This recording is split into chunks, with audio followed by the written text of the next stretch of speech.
అగ్రిగోల్డ్ బాధితులు అగ్రిగోల్డ్ కంపెనీ మోసానికి బలై 9 సంవత్సరాలుగా వీధుల పాలయ్యారు. 600 మంది పైగా ఆత్మహత్యలు, అసహజ మరణాలకి గురయ్యారు. చంద్రబాబు గారి గవర్నమెంట్లో 142 మంది ఆత్మహత్యలకు గురైన కుటుంబాలకి 5 లక్షల ఎక్స్గ్రేషియా ఇచ్చారు.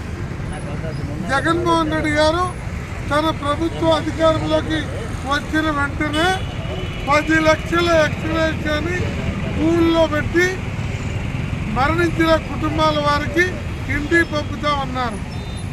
మొత్తం బాధితులకి 6 మాసాల్లో పూర్తి న్యాయం చేస్తామని చెప్పారు.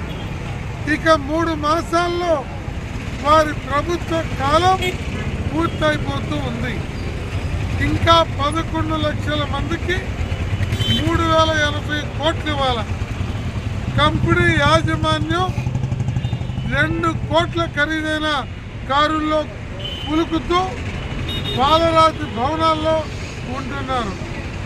బాధితులు దిగులుతో కుమిలి మరణిస్తూ ఉన్నారు.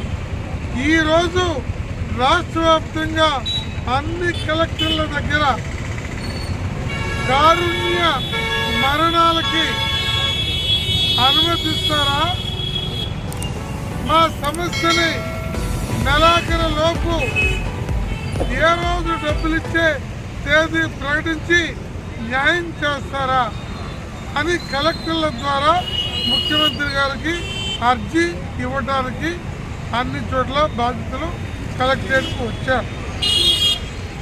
ముఖ్యమంత్రి గారు మాట నిలబెట్టుకొని బాధితులు సత్వరం సొమ్ము చెల్లించాలి.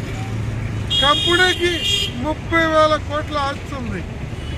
ప్రభుత్వ ఖజానా నుంచి ₹1 అడగట్లా. 30,000 కోట్లు ప్రభుత్వ చేతిలో అటాచ్మెంట్ చేయబడి ఉంది. అందువల్ల సత్వరమే బాధితులకి డబ్బులు ఇచ్చి అటాచ్ చేసిన ఆస్తులు అమ్మి ప్రభుత్వం దమేసుకోమని అడుగుతున్నాం. ఇది చేత కాకపోతే జనవరి 15 తర్వాత మా మాట, మా భాష, మా ఉద్యమ రూపం మారిపోతుంది. ముఖ్యమంత్రి గారికి ఇది చివరి అవకాశం. ఆయన చెప్పిన మాటని నిలబెట్టుకోమని ఈ సందర్భంగా కోరుతున్నాం.